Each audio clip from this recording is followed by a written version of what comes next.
हमारे साथे रहलू, सबके पता रहे कि हस्बैंड वाइफ हलो, शादी कर ले बोलो, साथ में रह के अच्छा काम करते रहो, दोनों आदमी के व्यवहार अच्छा बा, बोली अच्छा बा, हमने के बोली व्यवहार ही मार्केट में अब तक बना के रखले रहला।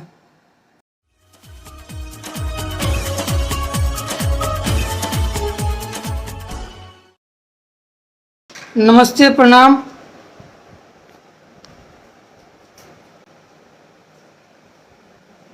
हम विवेक पटेल, आप लोग के भाई, आप लोग के दोस्त।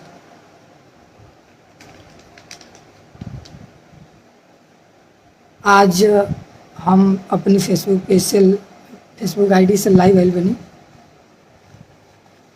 और सबके पता बा कि हम लाइव ना आवेनी। मतलब हम अपनी फेसबुक पेज से कभी लाइव ना आवेनी। केहू अगर दोस्त यार रहला किसी स्टूडियो में जानी या कहीं मंच पे जानी, वही जा अगर केहू लाइव आई रहला तो फिर हम बीच में जुड़ी जानी बातचीत वाला। बट अपनी फेसबुक से हम कबो लाइव ना आवेनी। और आज लाइव अइला के एगो बहुत जरूरी कारण रहला, एक खातिर हम लाइव अइनी हैं।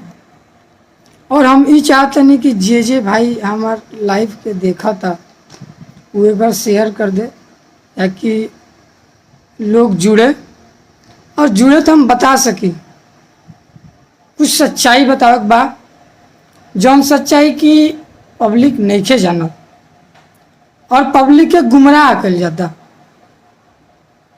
चूँकि जब तक पब्लिक में कोनो चीज़ सामने ना रखाई, पब्लिक के ना पता चली, पब्लिकली जे देखी कि का होता उहे जानी, चाहे वो झूठ के आगे रख दिया जाओ या सही के रख दिया जाओ। बट जौन चीज़ सामने रही उहे देखी। सबके भगवान के तो भाई है ना कि केहू कुछ और बताई सामने, अंदर जौन सच्चाई में लोग जान जाई ना जानी, जब तक के बीच में रखल ना जाई। सच्चाई बा शिल्पी राज के, सिंगर शिल्पी राज के सच्चाई बताओ बा। शिल्पी आज फेसबुक पे लाइव आई रही है, हम उनका लाइव देखनी है।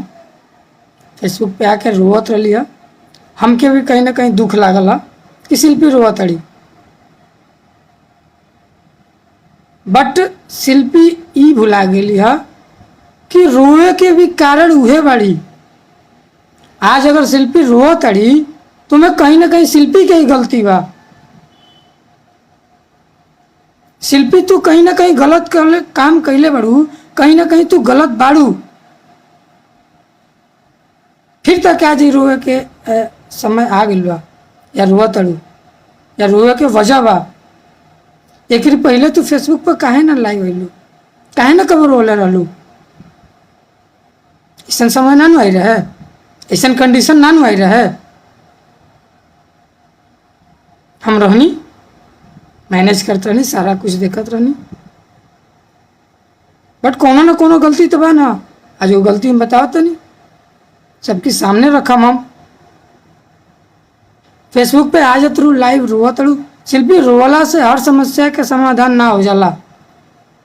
अगर रोवला से हर समस्या का समाधान हो जाए तो हमू बैठ के खूब रोती, हमरो समस्या का हल निकल जाए। पर ई कोनो जरूरी ना बा कि तू फेसबुक पर लाइव आके रोबू तो ताके दर्द बा, ताके तकलीफ बा। अगर मर्द ना रोए तो का ओके तकलीफ ना होला?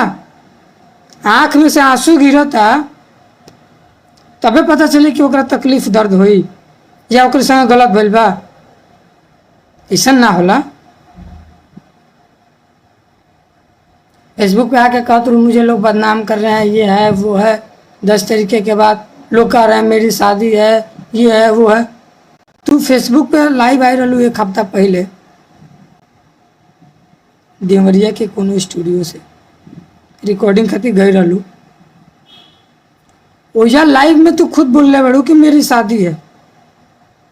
गलती से तारे मुंह से निकलल बा, ई चीज हमके पता बा कि तारे मुंह से गलती निकलल बा। लेकिन तारा मुंह से गलती निकलला के कारण बा कि लोग के लगल बा कि शायद शिल्पी के भी शादी हुई, पब्लिक को समझ ले बा। और तू भोजपुरी इंडस्ट्री में बाड़ू, तू देखा तरू कि कोनो बात होला तो लोग अपन चैनल चलावे खातिर हजार तरीके के टाइटल लगा के कर देला, बट गलती तो तसे पहले भइल नू। तू काहे बोललू कि हमारी शादी है? बोले से पहले सोचे चाहिए नू।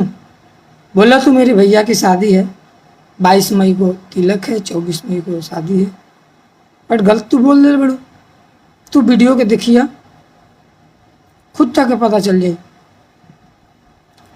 फिर पटेल फिल्म वाली बात करते रहू, एग्रीमेंट है, ये है, वो है, सादे पन्ने पे हमने सिग्नेचर किया था, हम ही नहीं कई आदमी किए थे। अरे यार, तू सादा पन्ना पर सिग्नेचर कर देबू तो सबके ऊ दी। ताके भी पता बा ना 4-5 आदमी सिग्नेचर कैले रहे, पता बा ना ताके। तो तू सादा पन्ना पर सिग्नेचर कर देलू तो बाकी लोग भी तो तरह देखा देखी कर दे हल। काहे करी सादा पन्ना पर सिग्नेचर के हो? काहे करी? तू ही काहे कैलू?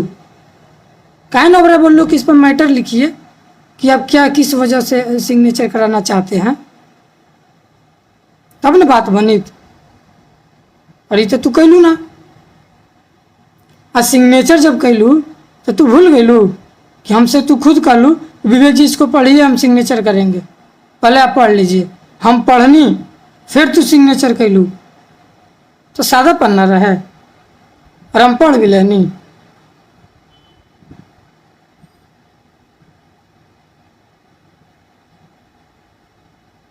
कई जगह से सुनाई लाम के कि अभय भैया, अभय पांडे शिवाय फिल्म के मालिक, वहाँ के कई जगह कहते हैं कि हम ही शिल्पी के साथ विवेक को रखवाया था। ठीक है, आप ही रखवाए थे, हम मान लेते हैं कि आपके कहने पे शिल्पी के साथ गए थे, पर आप ये भूल क्यों गए? जब से आपसे पहले मुलाकात जब दिल्ली में हुई थी, उस समय हम शिल्पी को लेके गए थे फर्स्ट मुलाकात में, तब रखवा कब दिए? कब रखवाए?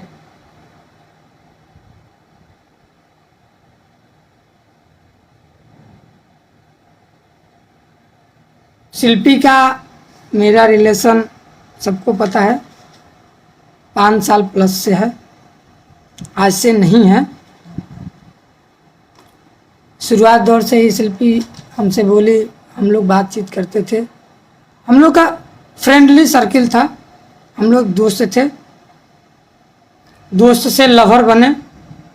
फिर शिल्पी बोली, विवेक जी मुझे दिक्कत हो रहा है गाना गाने में, ये है वो। हम पहले शिल्पी के साथ नहीं जाते थे, शिल्पी के साथ पहले शिल्पी के जीजा जी जाते थे, सुजीत नाम है उनका, बट जाते थे। मेरा रिलेशन उस समय इंटरनली था, केवल हम लोग फ्रेंडली और प्यार करते थे। वो चीज़ अभी घर वालों को नहीं पता था किसी को, बट फ़ोन पे हम उस समय भी फ़ोन पे हम सारा कुछ बताते थे। शिल्पी यहाँ जाओ, जीजा जी साथ में हैं तो ऐसे करो, फिर वहाँ से गाना गाना तो यहाँ आना, फिर वहाँ से यहाँ आना, सारा कुछ हम बताते थे। फिर ऐसा कुछ बात हुआ जिसके कारण तुम्हारे जीजा जी तुम्हारे साथ जाना बंद कर दिए। तुम हमसे बोले, विवेक जी ये हो रहा है, वो है, मुझे परेशानी है। तो हम तुमसे क्या बोले थे शिल्पी? शिल्पी हम बानी और हम तार साथ ना छोड़ब, चाहे जौन भी कंडीशन आई, हम हर जगह तार सपोर्ट करम, चाहे सुख के बात हो के या दुख के बात हो के, हर घड़ी तार साथ रहम, तार साथ छोड़ के ना जाए और हमेशा तार छाया बन के तेरे पीछे रहम। वो दिन से आज तक रहनी, ये सबके पता बा। तुहार घर हमार घर, तुहार गांव हमार गांव, अगल बगल के गांव, पूरा इंडस्ट्री, तहार हित रिश्तेदार हमारे हित रिश्तेदार सबके पता बा, एमे भी तो कोनो छिपा वाली बात नहीं के। फिर सबसे पहले तक हम रंगोली में लेके गई नहीं, ऐसे निराला सर की यहाँ, वहाँ 2-3 बार तक के लेके गई नहीं। जब जाई जा 3-4 दिन रही जा, 4-5 गाना गाई जा, फिर आई जा। दिल्ली तक के ले गई नहीं रंगोली में। फिर रंगोली वाला सर के बाद कुछ हमके थोड़ा सा अच्छा ना लगल, जिसके कारण हम तसे कहबो कहीं शिल्पी यहाँ ठीक नहीं खे, अब आवल गईल बार बार, इससे बढ़िया बा कि यहाँ से थोड़ा सा साइड हो जाइल जा। तारे साथे भोलू भैया गावत रहनी, भागीरथी पाठक भैया, और दिल से ताकि भाई माने नहीं वहाँ के भोलू भैया, हमके भी भाई माने नहीं, हमें कोनो डाउट नहीं के, और बहुत सपोर्ट भी ताकि कैले बनी। वहाँ के रंगोली से गावत रहनी, फिर वहाँ के भी छूट गई रंगोली, तोहार भी छूट गई।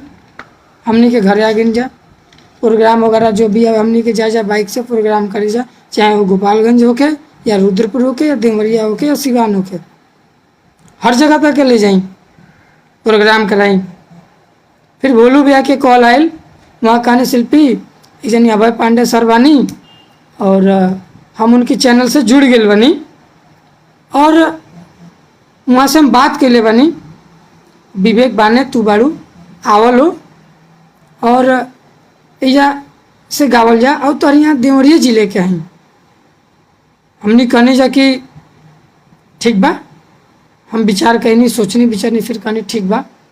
फिर घर मम्मी से परमिशन लेनी, पर मम्मी हमार ना तैयार होकस, ऐसे ना तैयार होकस कि हमार मोबाइल और इलेक्ट्रिक के प्रिंटिंग प्रेस के दुकान रहे चौराहे पे, पटेल मोबाइल केयर के नाम से भी फेसबुक आईडी पर ओकर पोस्टर वगैरह हुई, शादी के कार्ड वगैरह भी छापी, photo copy, photo, electric mobile दुकान, सारा कुछ रहा हमार। हम तक जब लेके जाए चाहे प्रोग्राम में या दिल्ली गाना गवाओ खातिर या शूटिंग कराओ खातिर, तो हमके दुकान बंद करके ही जाए पड़े। ये चीज़ ताके भी पता बा, सबके पता बा, जे भी हमारे गांव जवार से बा, हमारे गांव के बा, तहरी गांव के बा, सबके पता बा। फिर मम्मी से हम कहनी, मम्मी ना तैयार होत रही, उनके ही लगे कि दुकान बंद होता, दुकान बंद करके तो एक हफ्ता दिल्ली रहा, 10-10 दिन, 15-15 दिन, फिर दुकान टूटी बाबू। फिर मम्मी कहलस कि बाबू अगर सोचलस कि अगर बाबू ये तरह के काम कर चाहता, कोनो लड़की के सपोर्ट कर चाहता, ओके मानेला, ओके जानेला, ओकर दोस्ती बा, उसे प्यार करला, तो ठीक बा। फिर मम्मी हमारी खुशी खातिर कहली ठीक बा बाबू जा, बट सोच समझ के अच्छा काम करिया, गलत काम मत करिया। हमको मम्मी देखा तू टेंशन मत ला, जौन भी करम अच्छा काम करम। फिर मम्मी हमारे के परमिशन देली जाए के, हम ताके लेके गई नहीं। अब अभी से भेंट भइल, वहाँ गाना वाना भइल। सबसे पहला गाना था वहीजा शिव मनमोही भैया के स्टूडियो में भई रहे, और भजन भई रहे श्याम जी के। फिर लोकगीत भइल, सूरज बेदर्दी भैया के लिखल भजन रहे, सब भइल। फिर आवे जावे लगनी जा, तब से अभय भैया से संपर्क भइल। अभय भैया सपोर्ट कैले बनी, नो डाउट। अभय भैया के हम दिल से बड़ भाई माने नहीं, अभय भैया सपोर्ट कैनी, गावा लगनी। फिर तो बीच में हम अभी सुननी है कि कहा तरह कि मेरा एग्रीमेंट है शिवाय फिल्म से। जब से हम बानी अभय भैया के जुड़ला से, शिवाय फिल्म के जुड़ला से पहले से हम बानी, और अब तक बानी। अब तक कहीं भी शिवाय फिल्म से एग्रीमेंट शिल्पी के नहीं खे भइल। इस चीज़ के बात का सच्चाई बा, चूँकि अभय भैया खुद कहत रहनी कि एग्रीमेंट वाली कोई बात नहीं है, शिल्पी तुम अच्छे से गाओ, मेहनत करो, बाकी हम तुम्हारे पीछे मेहनत करेंगे। बात सही बा, अभय भैया ये बात बोल रहनी, अभय भैया सपोर्ट करता नहीं। फिर घर है नहीं जा, फिर काफ़ी साल 1.5 साल इस तरह के माहौल चलो। फिर कहनी शिल्पी ऐसे कुछ हो ना पाई, हमने के पटना निकले पड़ी। पटना हमने के जाइल जाई, तो पटना में इस चीज़ के गढ़ बा, और वहाँ ज़्यादा स्टूडियो बड़ी सन, ज़्यादा सिंगर बानी लो। ओइजा जाइल जी तो ओइजा यही माहौल में ढल जाइल जी, और घरे बानी जाता आज मंच प्रोग्राम करते जा, फिर 2 दिन शांत रह, फिर 2 दिन बाद केहू के रिकॉर्डिंग आवता तो मीरगंज जा, फिर आवे जाए में 2 दिन का काम करा, फिर 10 दिन नागा होता। उससे बढ़िया अगर वहाँ रह ली तो रेगुलरली काम हो जाई, रेगुलरली हमने का अच्छा व्यवहार बन जाई, रेगुलर काम मिलने लगी तो ज़्यादा अच्छा रही। वो बीच हमने कि मीरगंज जाई जा, समीर भैया के गाना तू गाव, रंजन रंगीला भैया के गाना गाव, और भी सिंगर लोग के तू गाना गाव। और रंगीला फिल्म से ओबरा गीतकार अर्जुन शर्मा जी बहुत अच्छा गीतकार, ओकरा सपोर्ट करी। और वहाँ के लिखल तार गाना बाजल, बुकुर बुकुर लाइट बारेम, भतरू से पहले दिले बानी, अखिया के काजल, अर्जुन शर्मा जी के लिखल गाना, अर्जुन शर्मा जी से भी बहुत पहले से जुड़ल बनी जा। ये चीज़ तो के पता बा, ये चीज़ बतावे वाली नहीं बा। वहाँ के भी बहुत सपोर्ट कैले बनी। ओकर बाद से पटना तब तक टिंकू तूफान केसरी भैया के कॉल आ गए, वहाँ के रंजा भैया के स्टूडियो में काम करत रहनी। तारी पास फ़ोन आयल तो ऐसे कहने कि शिल्पी पटना आओ, अच्छा गाती हो। उससे पहले तू वहाँ के स्टूडियो में आई रहलू और यहाँ से लाइव भजन गा के गई रहलू, आवाज़ वहाँ के सुनले रहनी। बीच में TF खातिर ट्रैक बनवेले रहनी जामनी के 2 गो, लाइव गौला के बाद टिंकू भैया से एगो रहे लोटवे पे गावना करवाइला TF खातिर, और एगो कौन और गाना रहे याद नहीं आवत, गाना TF से गई रहे। और TF में पंकज कपूरी जी के माध्यम से गाना रिलीज भई रहे। फिर वही ट्रैक पे सावन के 2 गीत भइल। तो बलिया में हम तक बलिया लेके गई नी, बलिया में जाके वहाँ के घरे रह के शूट भइल, वहाँ के घर के आगे। फिर पटना में जब टिंकू भैया के कॉल आयल तुमसे बतैलू विवेक जी का करिए, रुए बताई, रुए सब करे के बा तो रुए राय देम, रुए जानता नहीं, हमके बस गावे से मतलब रहे और हम गावे पे फोकस करम, बाकी हमके कोनो चीज़ से मतलब नहीं खे। विवेक जी रुए देखी। फिर हम सोचनी राय विचार करनी, फिर कनी शिल्पी अच्छा बा पटना हम जाए के तक कहत रहनी लेके, और ए बेरा तो एगो अच्छा मौका मिल गई, टिंकू भैया बुलाओ तनी तो कम से कम एगो बैक सपोर्ट मिल गई। पटना आईनी जा, पटना हमने के आवे से पहले एगो कार्यक्रम करे रहनी, योगी भैया करके रहने झारखंड, योगी भैया झारखंड करके रहने का नंबर बताओ तो नहीं, योगी भैया झारखंड और कानपुर के रहनी। तो वहाँ के एक बार कॉल कर लेनी, तो छठ में हमने के आके पटना और जागरण के कार्यक्रम करके गई रहनी जा, क्या तो पता बटले बा, जागरण के कार्यक्रम करके गई रहनी जा। तो हम के याद आयल तो उनका नंबर हम पर सेव रहे भैया के, हम फ़ोन करने कहने योगी भैया मुझे पटना रहना है, शिफ्ट होना है, बट पटना में मुझे किसी से संपर्क नहीं है, और आप एक बार मुझे कार्यक्रम में बुलाएं भैया, मेरा सपोर्ट कीजिए, बस आप मुझे एक रूम दिला दीजिए।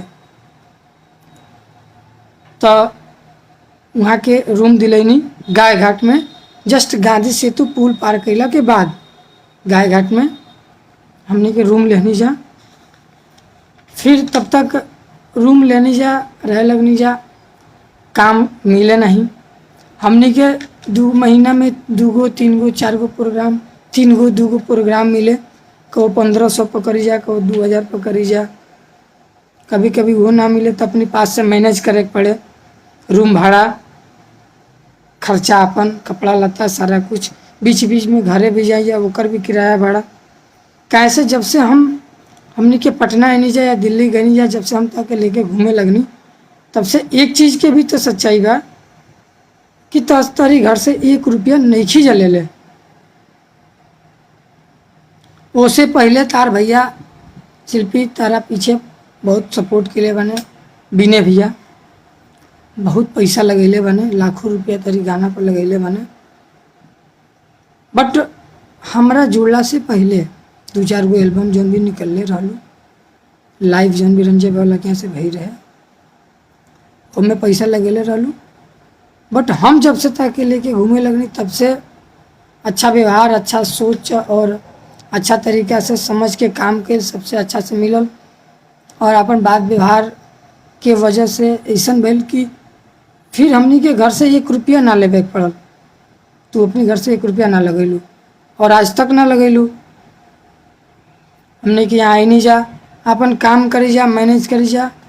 जो ना महीना में ना मैनेज हो के वो महीना में हम अपने पास से मैनेज करी। बट जब से पटना में तक लेके आईनी, हम फुली तरीका से अपन दुकान तारे खातिर बंद कर देनी। ओकरा हमके ई लालच ना रहे कि यार हम पैसा कमाते नहीं, खूब कम भी कमाते हैं तो 1000-1500 रुपये डेली कमाते हैं दुकान से, 2000 रुपया। फिर एगो लड़की खातिर हम चुतियापा कर जाते नहीं। ये सब भी लालच हमके ना रहे ना, हमारे ये सब डिमेरिट सोच रहा है।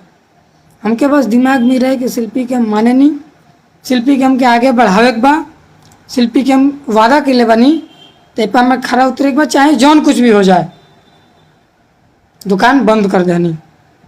जाके लेके पटना ही नहीं। टिंकू भैया से मिल नहीं जा, तब तक टिंकू भैया रंजय भैया के यहाँ से निकल गई नहीं, वहाँ के हट गई नहीं। फिर वहाँ का जाके एगो गांधी मैदान में बी सीरीज करके स्टूडियो रहे, वहाँ काम कर लगनी। बीच में वहाँ के अपनी कुछ प्रॉब्लम की वजह से 5-6 महीना डिस्टर्ब हो गई नहीं, जौना के कारण हमने के वहाँ के बुला के भी ना मदद कर पाई। चूँकि वहाँ के स्टूडियो ही छोड़ देनी तो वहाँ के पास कोनो चारा ना रहे। फिर हमने के डीजे ब्रिजेश भैया बानी, डीजे ब्रिजेश चकिया, वहाँ से दिल्ली में भेंट भई रहे, वहाँ के हमार सपोर्ट कैनी। वहाँ से हम कहनी ब्रिजेश भैया देखिए ना हम यहाँ आए हैं, ऐसी ऐसी बात है। तो डीजे ब्रिजेश भैया दिलीप आशिक जी बानी, बस स्टैंड में वहाँ के स्टूडियो बा और वहाँ का राइटर भी हैं। वहाँ का नंबर देहनी, संजीत मधोसी भैया के स्टूडियो रहा, वहाँ का नंबर देहनी, कहनी जाइए आप इन लोगों से बात कीजिए, हम फ़ोन करके बोल देते हैं, मिलिए। यहाँ लोग के पास आई नहीं, मिलनी, बात विचार भइल। फिर यहाँ के बोलने लोग हम लोग आपका सपोर्ट करेंगे, जो भी डुएट गाना आएगा हम लोग बुलाएंगे, गवाएंगे। फिर धीरे धीरे कर करके ऐसे करके धीरे धीरे हर स्टूडियो में जौन स्टूडियो में पता लगे हर स्टूडियो में जाई जा, सबसे रिक्वेस्ट करी जा, बात करी जा, भैया ऐसा ऐसा है, मेरा गाना सुन लीजिए, यूट्यूब से सुन लीजिए, या हम गा रहे हैं सुन लीजिए, या कोई गाना हमसे गवा के देख लीजिए। सबसे रिक्वेस्ट कैनी, तू भी रिक्वेस्ट कैलू, हमने कि मिल के काम करे लगनी जा। धीरे धीरे फिर 2-3 महीना काम कैनी जा। तब तक एक आदमी बानी राहुल पांडे भैया, राहुल राज पांडे गीतकार, वहाँ से भी हमने के गोपालगंज प्रोग्राम में ही भेंट भई रहे।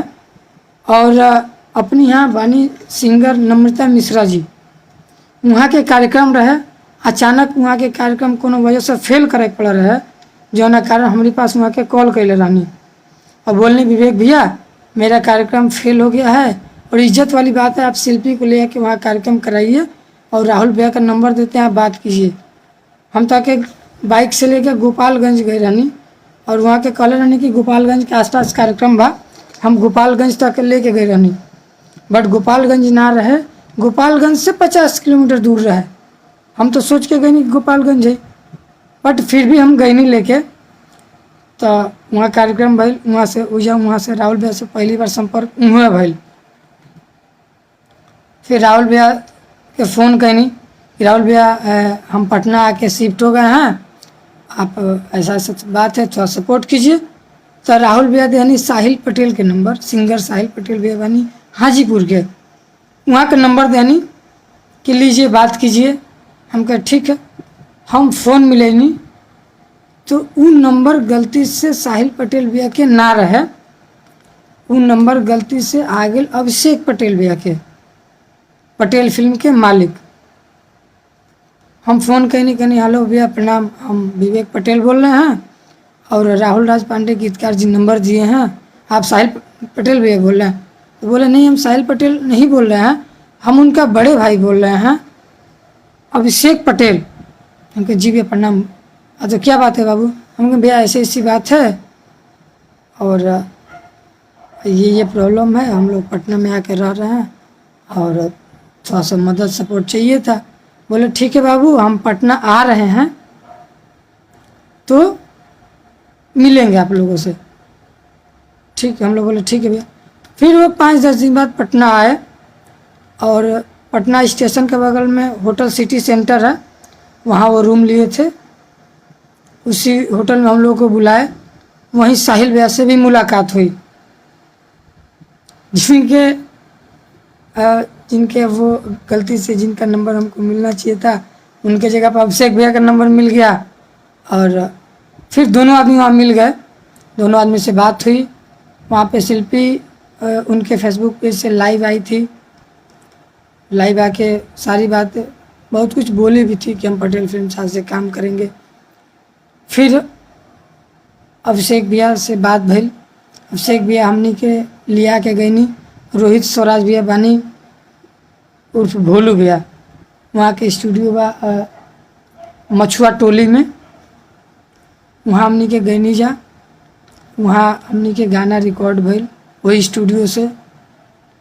फिर 3-4 गाना डुइट भी भइल, सिंगल भइल। तो सिंगल में शिल्पी गौली और डुइट जौन गाना रहे वो में पवन बिहारी करके सिंगर बानी मशरक के भैया, पवन भैया से गवाल गई रहे। फिर ऐसे धीरे धीरे स्टार्ट भइल। फिर शिल्पी से अच्छा रिलेशन बन गई, अभिषेक भैया के हमार पारिवारिक संबंध जुड़ गए। फिर अभिषेक भैया कहने कि विवेक का एक काम करते हैं, दूसरे के स्टूडियो में जाना पड़ रहा है, उससे बड़े एक अपना स्टूडियो खोल लेते हैं शिल्पी के लिए। शिल्पी यहीं रहेगी और गाएगी, अपना रहेगा तो जब मर्जी तब गा सकती है। फिर अभिषेक भैया स्टूडियो अपन डलनी, वो स्टूडियो में सारा स्टूडियो के मॉडिफाई करावल हम रह के करैनी। अभिषेक भैया 1-2 दिन आके रहीं। फिर वहाँ के लखनऊ में भी अपन कारोबार बा, वहाँ के लखनऊ रहे नहीं, बीच बीच में आई वहाँ के अपन 1 दिन 2 दिन रहीं। स्टूडियो के काम मैन्युफैक्चर के वहाँ के देखी बनत रहता। फिर चल जाई तो हम देखी, हम सारा काम कराई। फ़ोन पे लाइन अप होकर भैया ऐसे हुआ, ये काम करा दिए, वो काम करा दिए। फिर स्टूडियो बन के तैयार भइल, उद्घाटन भइल। अभिषेक भैया के पत्नी भाभी जी भी आई रहनी, उषा भाभी। फिर अभिषेक भैया के लड़का एक जनी राज बने, एक जनी लकी बने, वो दोनों आदमी भी आई रहे। फिर धीरे धीरे करके पटेल फिल्म में रोहित भैया जुड़ गई नहीं हाजीपुर से। गोलू सिंह करके एक लड़का रहने रिकॉर्डिंग करस वहाँ के, और गाना भी गाओ, सब बहुत अच्छा गाओ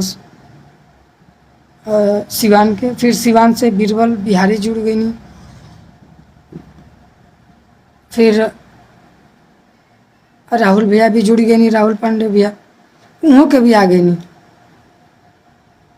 फिर एक धीरज वाणी करके भाई, छोट भाई बा गया के, वो भाई भी आ गए। सारा लोग मिल के काम करे लगल। हमने के पटेल फिल्म स्टूडियो में सारा मैनेजमेंटिंग के काम हमार रहे, सारा कुछ हम मैनेज करी।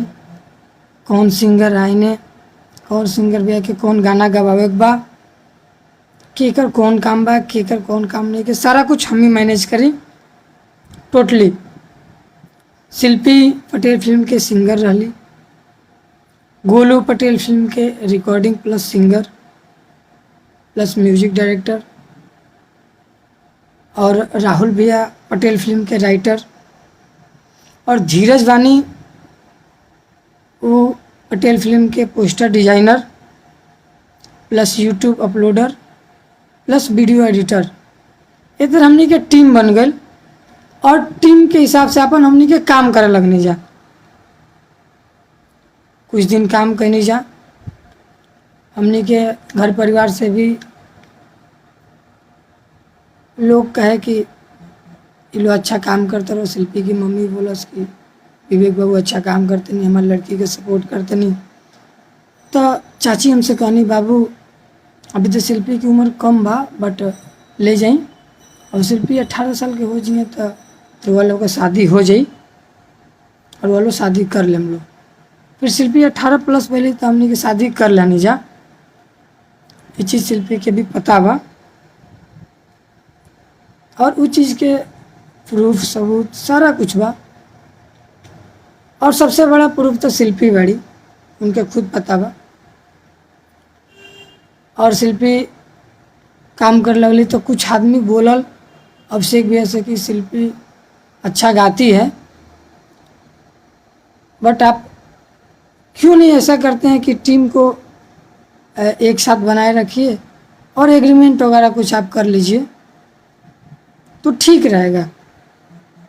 अभिषेक भैया बोलने की ना हम सामने रहने, अभिषेक भैया बोलने की ना ये ठीक नहीं है, बच्चे हैं काम कर रहे हैं अच्छा है, हम इन लोगों के लिए सपोर्ट कर रहे हैं, मुझे किसी चीज़ का लालच नहीं है, और जब भी ज़रूरत हो क्या 5,000 10,000 20,000 50,000 जब भी ज़रूरत हो क्या अभिषेक भैया तुरंत दी। एक बार भी ना सोचे कि शिल्पी तू गाना गाओते रहू, तारा गाना गावला से हमके कोनो फायदा नहीं खे, या हमारे चैनल पे उतना व्यू नहीं किया होत कि हम कमाएं, ये सब कुछ ना सोचिए अभिषेक भैया, और फुल के सपोर्ट करी कैले बानी। फिर ये तरह के काम चल लगल। लास्ट में एक दिन एग्रीमेंट वहाँ के कहनी, सबके साथ में बुलैनी, स्टूडियो में कैमरा भी लगल बा, 4 गो कैमरा स्टूडियो में लगल बा विथ माइक के साथ, पूरा सारा कुछ लगल रहा। कैमरा में रिकॉर्ड भी भइल कि हाँ एग्रीमेंट भइल बा, सबके साइन कैल, शिल्पी भी अपन कैली, हम अपन कैनी, सारा लोग कैल। और शिल्पी पे बहुत कुछ लिखल भी रहे, शिल्पी पढ़ ली, उसके बाद साइन कैली। और एग्रीमेंट पे ये भी लिखा रहा है कि शिल्पी राजभर पत्नी विवेक कुमार पटेल, सारा कुछ लिखल रहा है। और उसके बाद शिल्पी साइन कैली। आज शिल्पी तू लाइव आके कहा कि मेरी शादी नहीं हुई है, चाहे ये है वो है, ठीक बा, तू तो कहते रहो कि सादा पेपर पर साइन भेजे, तू ही कहते रहो मेरी शादी नहीं हुई है, फिर एग्रीमेंट पे तू कैसे पढ़ के साइन कैलू? अभिषेक भैया से जब मिल लू ओबरा तू शादी कर ले रहलू हमसे, जब पहली बार मिल लू होटल सिटी सेंटर में, वो जब भी तू कहलू कि हम लोग हस्बैंड वाइफ हैं। अभिषेक भैया से फिर जुड़ गई नहीं जा, तो तू एक बार कह लो कि भैया हमको फ्लाइट से घूमना है, बहुत मन कर रहा है, तब से भैया तुरंत कहने कि इसमें कौन सी बड़ी बात है, तुम्हारे लिए हम इतना किए तो इतना नहीं कर सकते हैं, तुरंत वहाँ का फ़्लाइट बुक करनी। और हम तू अभिषेक भैया तीनों आदमी हमने के गई नहीं जा लखनऊ अभिषेक भैया के घर, 1 हफ्ता वहाँ रहने जा, अगल बगल सबके साथ तू मिल लू, सबसे तू कह लू कि हम लोग पति पत्नी हैं। फिर कुछ दिन बाद हमने के फिर अभिषेक भैया के घर भी गए रही जा, कुशीनगर के आगे तुम अभिषेक भैया के ससुराल भी गए रहनी जा, सबके सामने तू का। और हमने के लिविंग रिलेशन, हस्बैंड वाइफ के रिलेशन, ये चीज़ सबके पता बा इंडस्ट्री में, क्यों नहीं के जानत, सबके पता बा। अब तू ये बता के कहा कि नहीं मेरी शादी नहीं हुई है, ये है वो है, मुझे लोग बदनाम कर रहे हैं, ये है वो है, कैसे क्यों बदनाम कर दी, काहे बदनाम करी? आज 10 गो पोस्ट देखा तरु केहू केहू डाल देता ताकि दिक्कत लगा था, बुरा लगा था, पर एक पहले ना लगे, कैसे केहू पोस्ट ना करे, हमारे साथे रहलू, सबके पता रहे कि हस्बैंड वाइफ हलो, शादी कर ले बोलो, साथ में रह के अच्छा काम करते रहो, दोनों आदमी के व्यवहार अच्छा बा, बोली अच्छा बा, हमने के बोली व्यवहार ही मार्केट में अब तक बना के रख ले रहा और बनैले भी बा, ना केहू से झगड़ा कैले बानी जा, ना कभी केहू से गाली गलौज, सबसे मिलजुल के काम कैले बानी जा, और आगे भी कल जाई। हमने के केहू दुश्मन पटना में नहीं खे, और ना हमने के केहू से दुश्मनी कैले बानी जा। फिर कुछ दिन ऐसा चलल एग्रीमेंट भइल, फिर तहार कोनो गलती के कारण तू का गलती कैले रहलू इस चीज़ तक के पता बा, और चीज़ हम पब्लिक में नहीं रखल चाहत, बट ताके पता बा कि तू का गलती कैले रहलू। तहार गलती के कारण हमके पटेल फिल्म से ताके लेके हटे के पड़ल, और हटे के समय भी अभिषेक भैया आई रहने, अभिषेक भैया आई रहने, उनके सामने हमने के बैठल भी रहनी जा, ना अभिषेक भैया से रेते बात भइल ना कोनो बात भइल। चुपचाप हमने के निकलनी जा, अपन बैग उठनी जा, चल देनी जा। अभिषेक भैया के बहुत दुख लागल, मतलब कि अभिषेक भैया के आँख में से आंसू ही बस नहीं रहे, वरना वहाँ के सब हाल हो गए रहे। हमके भी दुख रहे कि हम इतना अच्छा रिलेशन, अभिषेक भैया के भी हमारी मम्मी बहुत अच्छा मानस, हमारी बहन राखी बनले बड़ी सन, ताकि भी अभिषेक भैया बहुत मानस, ये वो अच्छा रिलेशन बन गए रहे, अच्छा परिवार बन गए रहे हमने के। पर तार नादानी, तार बेवकूफ़ी, तार गलती के कारण हमने के वहाँ से हटक पड़ल। अब वो गलती हम पब्लिक में नहीं रखल चाहत, चूँकि शिल्पी तू जानते रू। फिर हमने के वहाँ से हट गए नहीं जा, फिर हमने के आर्या भैया के स्टूडियो पर आवत रहनी जा। हो जाए यानी सिंगर बने छोट भाई मसूरी लाल गुप्ता, मसूरी लाल गुप्ता से कहल भाई एगो रूम खोजा। चूँकि जब से पटेल फिल्म में से जुड़ गए नहीं जा, हमने के गाय घाट के रूम छोड़ दे नहीं जा,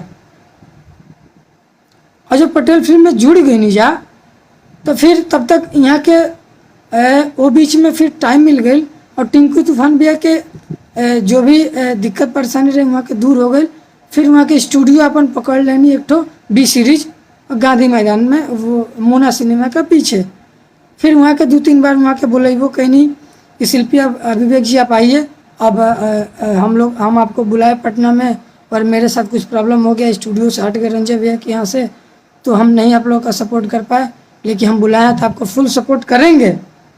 वहाँ बुलैनी, और वहाँ हमने के डुएट भी करैनी। और सबसे पहला डुएट केकर भई रहे धनंजय बेदर्दी भैया के, उनके याद बा, एक एक बात याद बा हमके। धनंजय बेदर्दी भैया के डुएट रिकॉर्डिंग भई रहे। धनंजय भैया कनी बहुत अच्छा गाओ तुर शिल्पी, और गावा ऑप्शन था कि हम हर डुएट तसे गवाए। फिर वहाँ के कुछ दिन 2-4 महीना टिंकू भी वहाँ काम कईनी, फिर अपन स्टूडियो कुछ दिन बाद से वहाँ के डाल लेनी। तो जब से अपन स्टूडियो वहाँ के पर्सनली खोल लेनी, फिर वहाँ के काम देवे लगनी, फुली सपोर्ट कर लगनी शिल्पी के। तब फिर इन्हें बीच में आर्या भैया से भी जुड़ गई नहीं जा। फिर जब पटेल फिल्म से हम हटनी शिल्पी के लेके ताकि शिल्पी, तो फिर ओइजा मसूरी भैया बगल में ही स्टूडियो के थोड़ा सा बगल में 3 नंबर गली में आंटी जी के यहाँ रूम लेनी जा, वहाँ रह लगनी जा। फिर घूम घूम सबके यहाँ काम कर लगनी जा। फिर आर्या भैया के स्टूडियो भी पड़ोस में रहे, आर्या भैया के भी काम कर लगनी जा, सबके यहाँ काम कर लगनी जा। बीच बीच में गांव जाई जा, तो गांव में तके पते बा बिट्टू विद्यार्थी भैया भी गाना लिख के तके दी, वहाँ के भी बहुत बड़ा योगदान बा तारीफ पर, बहुत सपोर्ट के लिए बनी। बिट्टू भैया के मामा जी कमलेश मामा के तो अब तक सपोर्ट बा, और हमके अब तक ऐसा महसूस ना भइल कि वहाँ के हमार खास मामा ना है। बहुत सपोर्ट के लिए बनी वहाँ के, और हर समय पे खड़ा रहल बनी, सुख दुख में भी। वहाँ के भी चैनल बा सरस्वती मानस, 2 गो चैनल बा। वो चैनल खातिर तू गईले भी बाड़ू। बिट्टू भैया के स्टूडियो पहले भटनी में रहे, ओइजा भी जाके तू गौले बड़ू, बिट्टू भैया तक के गाना भी गौले बनी। फिर वहाँ से बिट्टू भैया के स्टूडियो हट के भवानी छापर में चल गए अपन क्षेत्र में, वहाँ भी जाके तू गौले बड़ू। फिर पवन जायसवाल भैया बनी सलेमपुर में, वहाँ के स्टूडियो भी जाके हमने के काम कैले बनी जा। बाइक से जाई जा, जेकर भी गाना रहे करी जा, अपन पर्सनली गाना रहे करी जा। वीरेंद्र राही भैया बानी, वहाँ के भी गीत लिख के शिल्पी तक के दी, और वहाँ के भी बहुत सपोर्ट के लिए बनी। सब केहू के सपोर्ट से हमने के काम करनी जा, सबसे मिल के काम करनी जा, आगे बढ़ने जा। फिर धीरे धीरे आर्या भैया के यहाँ जुड़ गए नहीं जा, काम कर लगनी जा। फिर लॉकडाउन के माहौल आ गई बीच में। अभिषेक भैया 3 महीना खातिर पेपर देनी कि मेरे यहाँ एग्रीमेंट है विवेक, बट तुम लोग जाके काम कर रहे हो, हमने तुमको भगाया नहीं है, पर तुम मुझे भाई नहीं समझते हो। पता नहीं तुम्हारे दिमाग में क्या है और शिल्पी के दिमाग में क्या है। ऐसा ऐसा काम क्यों कर रही है?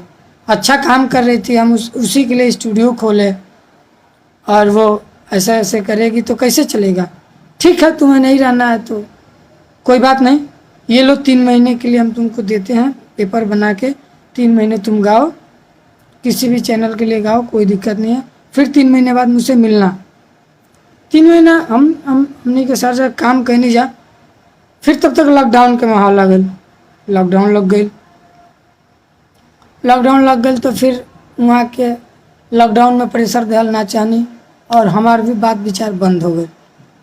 फिर जब से लॉकडाउन लगल तब से हमके लगा, तब से गया से बात विचार आज तक नहीं खे भाई, न फ़ोन पे न सामने। एक बार बीच में करीब 3 महीना पहले सांवरिया एंटरटेनमेंट में मुलाकात भई रहे सामने सामने, लेकिन बात विचार ना भइल। वहाँ के अपने काम से गए रहनी, हम अपने काम से गए रहनी। फिर हमने के चले नहीं जा। तो शिल्पी, जब तू एग्रीमेंट कैले बड़ू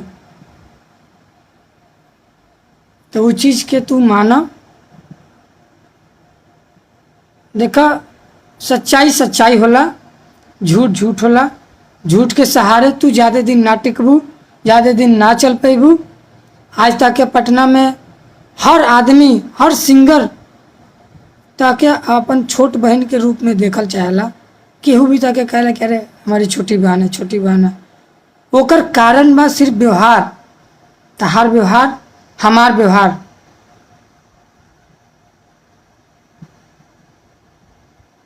अब तक जे भी सिंगर से हमने के जुड़ल बनी जा, सब केहू हमने के भाई, हमके भाई बराबर मान ले बा, जान ले बा, और ताके छोट बहन जैसे मानेला।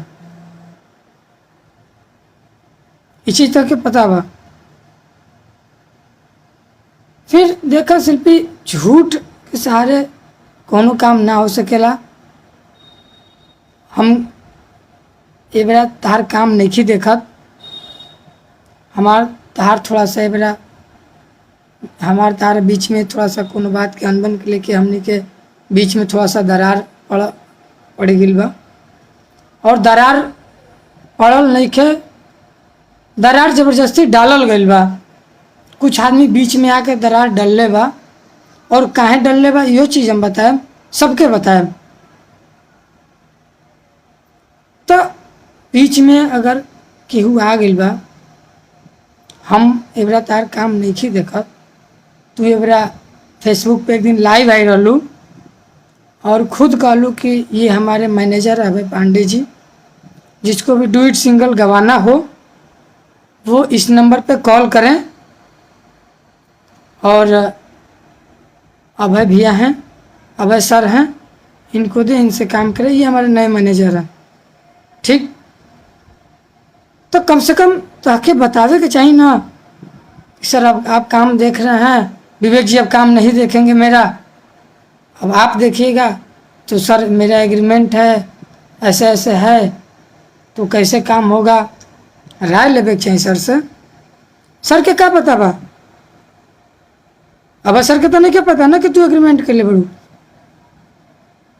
आज लाइव आके तू बोलते रहो कि मेरा सपोर्ट कीजिए, आप लोग मुझे आगे बढ़ाए हैं। सही बात बा, आज सब भोजपुरिया श्रोता समाज के आशीर्वाद बा, प्यार बा, दुलार बा, जे तू आज अच्छा प्लेटफॉर्म पकड़ ले बड़ू, और यही लोग के सपोर्ट ताकि मिली, तू और आगे जीबू, अच्छा नाम करबू, अच्छा काम करा, मेहनत करा।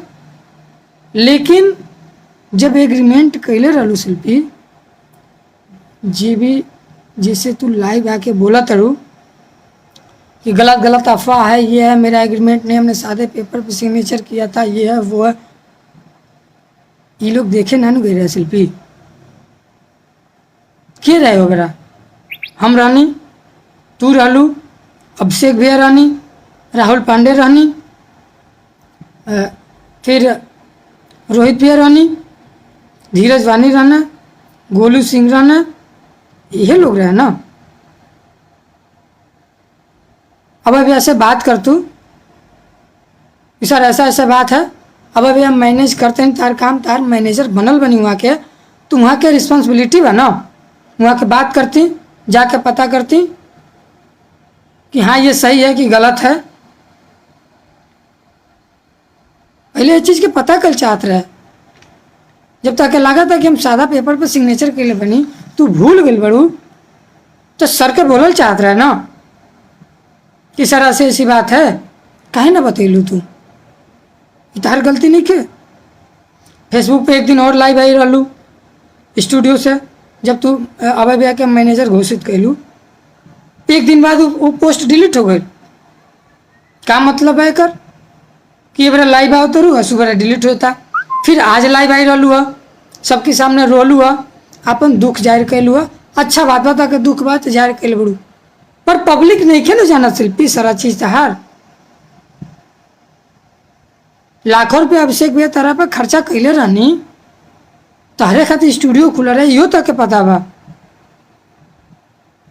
सारा कुछ वहाँ के खर्चा कैले रहनी, ये चीज लोग नहीं के ना जाना शिल्पी, ये चीज तू जानते रू ना, तो ताकि बताओ चाहिए ना भैया से कि भाई भैया जब आपसे फिर शिवा फिल्म से कुछ दिन के लिए हम लोग गाना छोड़े, तो आपको पता है कि पटेल फिल्म से हम काम कर रहे थे। अब सर के तो पता बा, तब सर के बताओ चाहते हैं ना। अब भैया गई थी पटेल फिल्म वाला के खोजती, अभिषेक भैया से बात करती, एग्रीमेंट देखती, या जौन भी बस आप वहाँ के तो समझदार बनी ना, वह समझती। तू कहते रू कि कई जगह सुने में आइला, भाई भैया भी कहते हैं, तो भी कहते रू कि हम बच्चे थे, नादान थे, तो हम सिग्नेचर कर दिए।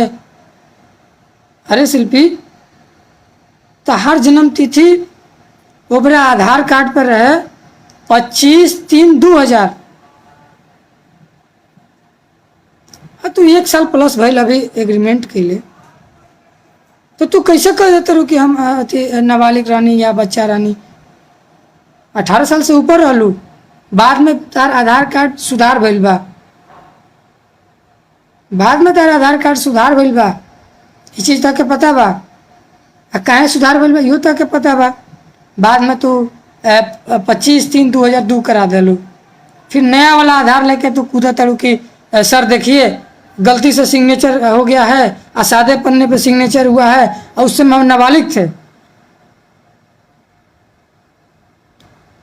अबे अभिषेक भैया नोटिस जारी कैले बनी, हमारे पास भी नोटिस आ गई बा, तारी पास भेल बा, वहाँ के हमरों पर केस करते हैं, तोरों पर केस करते हैं, जाहिर सी बात बा, गार्जियन हम रहनी, तार हस्बैंड हम रहनी, सारा काम हम मैनेज करते रहनी, तू गावत रहलू, तू पटेल फिल्म के सिंगर रहलू, तो दोनों आदमी पर बात आई, अकेला तारा पता ही ना, और आज आयल भी बा, बट फर्क इतने बा कि बता हम काम नहीं किए देखा, तारा से हमारे बड़ा दूरी बा, बस इतने फर्क बा। ये तार काम अभय भैया देखा नहीं, विजय चौहान देखा नहीं, ये दोनों आदमी के ये करे चाहिए ना कि पहले पता करी। कई जगह हम कॉल रिकॉर्डिंग सुननी, अभय भैया के भी, कई आदमी के सुननी, कई कंपनी प्रोजेक्ट करावा था, तो ये फेसबुक पर वायरल चीज़ देख के बोला था कि भैया ऐसी एग्रीमेंट है तो कैसे सिंगल प्रोजेक्ट होगा, ये है वो है, तो इन्हें से रिप्लाई आता कि नहीं उसका टेंशन मत लीजिए, शिल्पी नाबालिग थी, 18 साल उसका उम्र नहीं हुआ था। शिल्पी ताके पता बा ना तार उम्र कितना रहे, तो तू बतावा, गलत जाल में तू फंसत जात रू शिल्पी। एक तारा आधार सुधार भइल बा, ई ताके पता बा, पहला वही मामला गलत हो गई बा। दूसरा कहते रू कि सादा पेपर पे हम सिग्नेचर, आज लाइव में बोल लूँ कि सादा पन्ने पे हम लोग सिग्नेचर किए थे, हम ही ने सब लोग किए थे। अरे यार तू सादा पन्ना पर सिग्नेचर कर दलू तो सब क्यों सादा पन्ना पर सिग्नेचर कर दी, मैटर कुछ ना लिख रही थी इधर क्यों सिग्नेचर कर दी। आ तू ध्यान दे लू कि सादा पन्ना है कि सादा स्टैम्प है, हम मानते नहीं कि तू सादा पन्ना पर सिग्नेचर कर ले लो, ये बात क्या हम मान ले नहीं, पर ये तू कहा नहीं को कहत कि ये भी तो तू सोच सकत रू कि सादा पन्ना रहे कि सादा स्टैम्प रहे। हमसे तू पढ़वेबो कैलू, हम पढ़ के तक बतेबो कहीं कि ना शिल्पी ठीक बाटे, हमने के काम करतन जा यही के ह जे अगला पैसा लगावता ओकरो भी अधिकार बा कि वो चाहे कि हमरे यहाँ से काम करे, हमरे यहाँ से सिंगल करे, हमरे यहाँ से डुएट गाना गावे, मंच प्रोग्राम भी होके तो हमारी कंपनी के थ्रू जाए।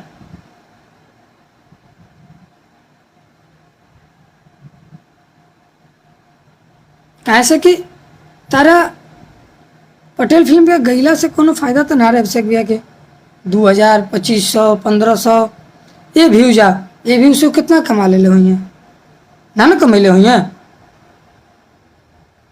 बोला। फिर लाइव आके बोलते रहो कि मेरी शादी नहीं हुई है विवेक जी। आज लाइव आलू तो एक बार ना कहलू है कि विवेक जी साथ रहे हैं, विवेक जी सपोर्ट किए, ये विवेक जी मेरे गार्जियन बन के थे। तो यार भैया कहते ना कि एग्रीमेंट शिल्पी की है तो ना शिल्पी के अम्मा का सिग्नेचर है ना शिल्पी के भैया का सिग्नेचर है। क्यों रहेगा आप लोगों का सिग्नेचर?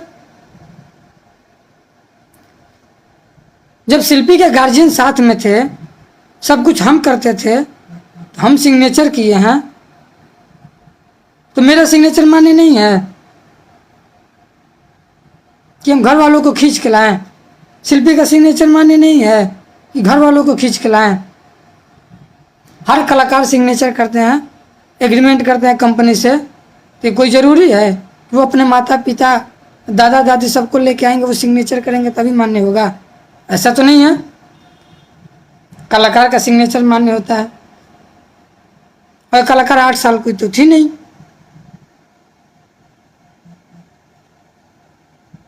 कलाकार 8 साल की तो थी नहीं।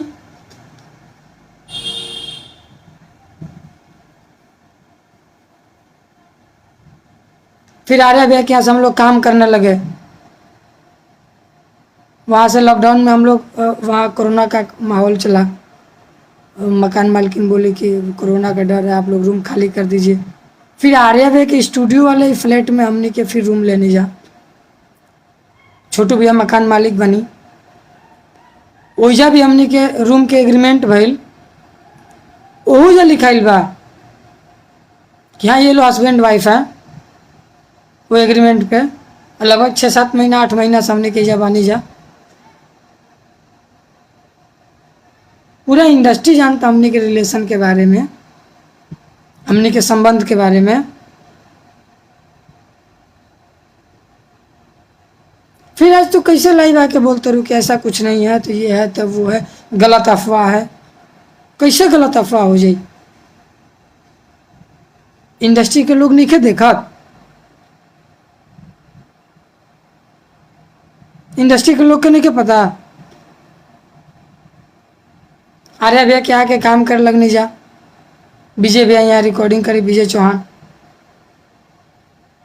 धीरे धीरे फिर अभय भैया से बात भई रहे। अभय भैया कहने की शिल्पी रुको, हम प्रमोद भैया से गाना कराते हैं तुम्हारा। अभय भैया लाइनअप कैनी, प्रमोद भैया से गाना गवैनी, कृष्णा भैया से बात कैनी, अप्पू भैया के स्टूडियो में भइल। फिर वो बेरा से प्रमोद भैया के बहुत सहयोग रहल, कृष्णा भैया के बहुत सहयोग रहल, अप्पू भैया के बहुत सहयोग रहल। प्रमोद भैया कंटिन्यू गवावे लगनी। हमें नहीं करके अभय भैया सपोर्ट नहीं, अभय भैया बहुत सपोर्ट के लिए बनी, प्रमोद भैया भी सपोर्ट के लिए बनी। फिर रोशन भैया से जुड़नी जा, रोशन भैया भी सपोर्ट करनी। फिर छोटू रात भैया के यहाँ जुड़नी जा, फिर नेहा स्टूडियो में जुड़ना। मतलब धीरे धीरे पटना के हर स्टूडियो में जुड़त गई जा, सारा लोग सपोर्ट के लिए बा। आज तू लाइव आवा, लाइव आके तू बोला कि अभय भैया हमारे बहुत सपोर्ट किए हैं, प्रमोद भैया सपोर्ट किए हैं, कृष्णा भैया सपोर्ट किए हैं, विजय भैया सपोर्ट किए हैं, आर्या भैया सपोर्ट किए हैं, ये हमारा टीम है, हम लोग सपोर्ट किए हैं। सही बात होता कि सपोर्ट के लिए बा, सारा आदमी तक सपोर्ट के लिए बा शिल्पी, और बहुत सपोर्ट के लिए बा। बट केवल ये लोग सपोर्ट नहीं के लिए, और भी लोग सपोर्ट के लिए बा। ओकर बिल्ला नाम तू बोल सकेलू लाइव में आके, ओकर भी जिक्र तू कर सकेलू। पर 4 आदमी 5 आदमी के नाम तू काहे लेबू? का इंडस्ट्री में सिर्फ 5 आदमी के बदौलत खड़ा बढ़ू, या छठा भी क्यों बा, 7वां भी क्यों बा? लाइव आइल बड़ू, आज तक कहाँ बोल रहे बड़ू कि रोशन सिंह भैया हमारे सपोर्ट किए हैं, छोटू राज भैया मेरा सपोर्ट किए हैं, टिंकू तूफान भैया मेरा सपोर्ट किए हैं, कहाँ लाइव में बोल रहे बड़ू? अगर कहीं बोल रहे हो खा तब बताओ। चीज गलत बा शिल्पी, शुरू से जितना के सपोर्ट के लिए ओकर नाम तू ना ले लू। पटना आवे से पहले अर्जुन शर्मा जी गाना तक लिख के दिले बनी, वहाँ के तू नाम ना ले लू। वीरेंद्र राही जी गाना लिख के दिले बनी, वहाँ के तू नाम ना ले लू। बिट्टू विद्यार्थी भी गाना लिख के दिले बनी, वहाँ के तू नाम ना ले लू। सूरज विद्यार्थी भी गाना लिख के दिले बनी, वहाँ के तू नाम ना ले लू। अर्जुन अजनबी भैया रंगोली फिल्म से लेके सिवाय फिल्म तक, पटेल फिल्म से लेके फिर VR म्यूजिक तक, सारे गामा तक, लगभग बहुत सारा कंपनी में वहाँ के गाना लिख के तारा खातिर दिले बनी, वहाँ के शुरू से सपोर्ट के लिए बनी। अर्जुन भैया के तू नाम ना ले लू। कमलेश मामा वहाँ के इतना सपोर्ट के लिए बनी, यो चीज के पता बा, वहाँ के तू नाम ना ले लू। शुरुआती दौर में हम तार इतना सपोर्ट कईनी, इतना दिन तक तेरे साथे रहनी, तू आज लाइव में लू एको बार ना कह लू हबीब जी मेरे साथ रहे। 10 दिन 15 दिन से हमार दार बीच में थोड़ा सा कोनो बात के लेके झगड़ा भइल बा या कोनो बात भइल बा, तो तू रिलेशन भुला जीबू, तू अपन बैकिंग सपोर्ट भुला जीबू, तू अपने परिवार के भुला जीबू, तू अपने आदमी के भुला जीबू। तो गलत बा ना शिल्पी। और आज तू लाइव में आकर मेरे साथ गलत हो रहा है, मेरे लोग गलत भरम है, मुझे लोग बदनाम कर रहे हैं, मैं आगे बढ़ रहा हूँ तो लोगों को जलन हो रहा है। क्या जलन होता? ऐसा तो कोनो बात नहीं के, ऐसा कोनो बात नहीं के। बट शुरू से शिल्पी जी सपोर्ट कैले ओकर नाम तक लेवे के चाहे। ये चीज तक हम शुरू से सिखैले बनी, शुरू से बतैले बनी कि शिल्पी हर आदमी के साथ मिल के चले के बा। और ये चीज तू बीच में भुला गए रहलुआ। विजय चौहान भैया गाना लिख के देवे लगनी, फिर ताके लाग गल कि यहाँ से अच्छा केहू गाना लिखिए ना सकेला, यहाँ से अच्छा गाना केहू कंपोज कर ही ना सकेला। अर्जुन अजनबी भैया फोन कैनी तारी पास गाना देनी, फटाक से बोल देलू, वहाँ के गाना लिखल, वहाँ के गाना लिखल VR म्यूजिक से हिट भइल। यादव जी से लेव लगवाओ तनी 15 मिलियन प्लस। वो चैनल के शुरुआती सबसे बड़ा गाना, वो चैनल के नाम बदल दिलस गाना, वो अर्जुन भैया के लिखल रहे। फिर ओकर बाद 3-4 गो गाना लगातार अर्जुन भैया के गाना पर मिलियन गए, चैनल अच्छा रिस्पांस दिलस। रानी जी के बहुत सपोर्ट रहे उनमें, रानी जी अच्छा अच्छा वीडियो कैनी, रानी जी भी ताके बहुत सपोर्ट कैनी। VR म्यूजिक में से तार गाना बजला के वजह से ताके बहुत लोग जानल, VR म्यूजिक से ही ताके बहुत लोग जानल बा शिल्पी। चूँकि सोलो गाना तार हिट भइल बा तो शुरुआती VR से ही, ये चीज भी ताके पता बा। कहाँ लाइव में आकर रानी जी के नाम बोले लू। मार्स एंटरटेनमेंट विकी भैया पिछले 7 महीना से लगातार तरह पर मेहनत करता नहीं, वहाँ के केहू के भी चैनल क्रिएट करे नहीं, केहू के भी चैनल, तो वहाँ का क्या कहे नहीं। एक काम करो, आप शिल्पी राज का पहला कंटेंट डालिए, शिल्पी राज से फ़ोन करके गाना ले लीजिए। वहाँ का पहला चीज़ रहला कि शिल्पी राज से गाना लीजिए। काहे कि और से भी तो बोल सके नहीं। कभी विकी भैया के तू नाम लाइव में आके ना बोले लू, जब नाम लेबू आर्या भैया, अभय भैया, विजय चौहान। और जब लीची वाला गाना के बात आई, पढ़ा तने नहुआ के गाना के बात आई, तब जाके बोलबू कि प्रमोद भैया का ये गाना है, वो सपोर्ट किए हैं, कृष्णा भैया गाना लिखे हैं, तब बोलबू। शिल्पी हर आदमी के सपोर्ट बा, हर आदमी तारा पर मेहनत के बा। हम तो तार परिवार बन के कैले बनी, और वो लोग ये लाइन से जुड़ के कैले बा, तो ताके सबके नाम लेवे के चाहिए। इंटरव्यू जब जब भइल बा ना ले लू काहे? वो आदमी के दुख ना लगत हुई जे तारा पीछे मेहनत के लिए बा। सनी भैया रॉयल फिल्म के मालिक, इतना दिन सपोर्ट कैनी, ट्वीट से लेके सारा कुछ कैनी, लेकिन आज तक कभी नहीं की कहले कि शिल्पी तू अब अच्छा गाओ, तो तार मार्केट बन गई, तार पीछे हम सपोर्ट कैले बनी, तो वो काम करे 2-4 गो गाना में चैनल खातिर गा दो। आज तक वो नहीं बोले हैं सनी भैया। इतना सपोर्ट करने के बाद सनी भैया आज तक नहीं की बोल कि शिल्पी हमारा खातिर तू गाना गाओ। क्या है? इसी तरह सोचे चाहिए ना शिल्पी। और आज एक तो कंडीशन पे पहुंच गए बड़ू शिल्पी कि आज वो आदमी के फोन पर रिस्पांस नहीं खुदे। हाँ, जितना के बहन बराबर मानेला, हर जगह सुख दुख में सपोर्ट कैले बा। वो आज तक फोन कैल कहता कि शिल्पी तो ऐसे 2 मिनट बात बा, तो डायरेक्ट बोलते रहो कि अभय पंडे भैया मालिक हैं, चाहे इंटरनली बात हो या कोई भी बात हो, आप डायरेक्ट अभय भैया से बात कीजिए। शिल्पी तासे कोनो इंटरनली बात हो के ताकि वहाँ के बहन माने नहीं तो गलत तो बात करम ना, ताकि परिवार के सदस्य माने नहीं गलत बात तो करम ना, कुछ आपसी बात हुई ना।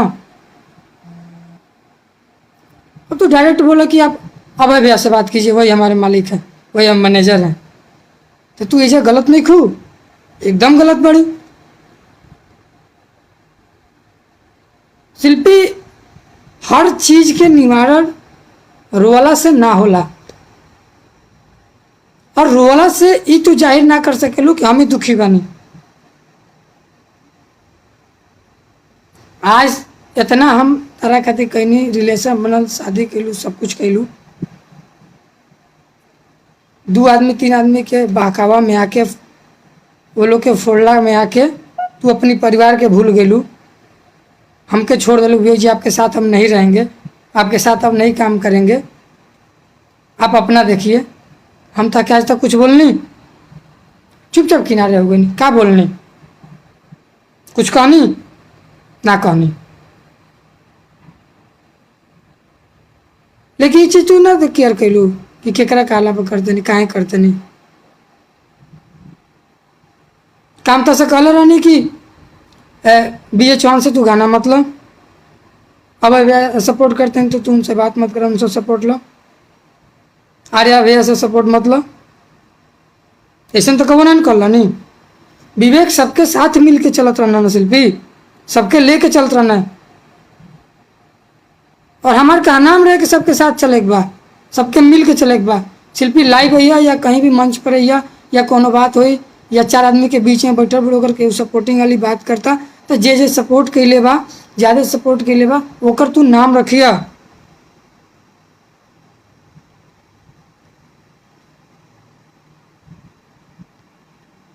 आज विजय चौहान भैया यहाँ के भी हम बहुत मानत रहनी,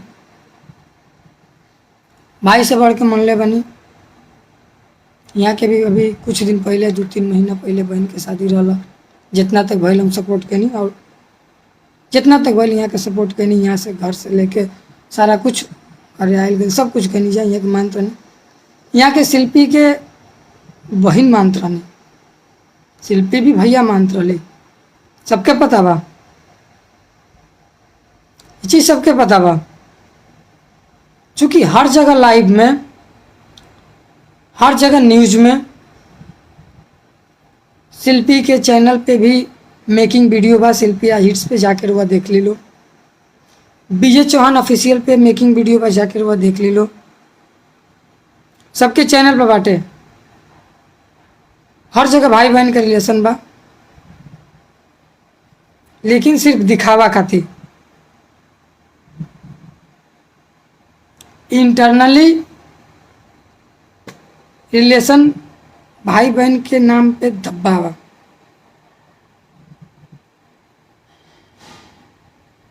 विजय चौहान के भी शिल्पी से प्यार हो गया है। शिल्पी विकास हम विजय भैया से प्यार करते हैं, हमको उनसे प्यार हो गया है। शिल्पी था कि नजर ना आयल कि तू भाई का तरू वो था के बहन का है ना।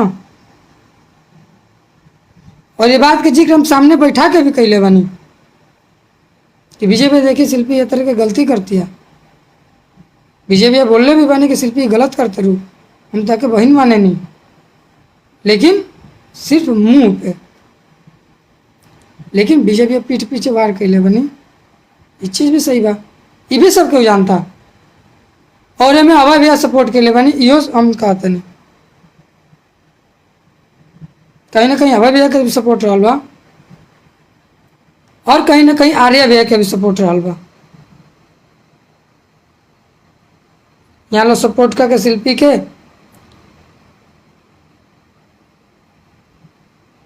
और शिल्पी के फोड़ दल, पैसा के लालच दिखा दल। शिल्पी हमनी संग जुड़ा हैंगा, शिल्पी हम तारा खातिर गाना लिखत नहीं, हमने संग तो डुइट गावत रू, हमनी के जोड़ी लोग पसंद करता और मार्केट में अच्छा चलता। अगर हमनी के मिल जाइली तो अच्छा काम कर जी। विवेक कुछ नहीं कर, बस तार मैनेज ही काम करना, विवेक के हटावा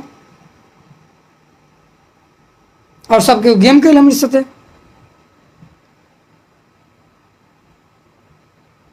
सबके गेम करके हमके हटा दल कि विवेक के जल्दी से साइड कर दो।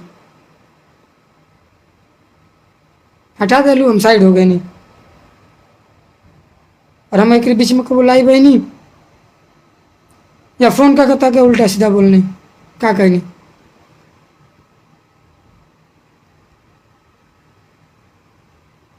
और आज तो कहते रहो हम गलत नहीं हैं, तू गलत नहीं खू। केहू के बहकावा में अपने परिवार के छोड़ देबू, केहू के बात में आके तू अपने भैया के छोड़ देबू, बिना भैया के केहू के बात में आके अपने अम्मा के छोड़ देबू। काहे अम्मा भैया वालो तो तू काम नहीं खू करत, विवेक साथे बाने तो तू काम नहीं खू करत, या विवेक अभय भैया से मिल के काम नहीं करत। विवेक तो विजय चौहान से भी मिल के काम करते रहना, अभय भैया से भी मिल के काम करते रहना, आर्या भैया से भी मिल के काम करते रहना। तो हसे आर्या भैया भी पैसा कमाई, उनको का भी फायदा रहे, अभय भैया के भी फायदा रहे, विजय चौहान के भी फायदा रहे।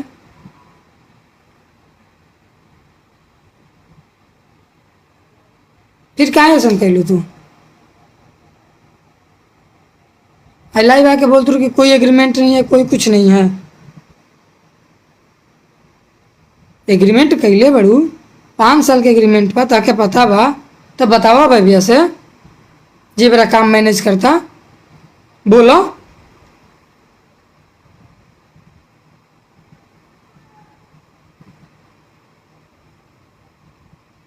लाइव में आके कहते हो कि हम केस करेंगे, के केस करबू? केकरा केकरा पर तू केस करबू शिल्पी?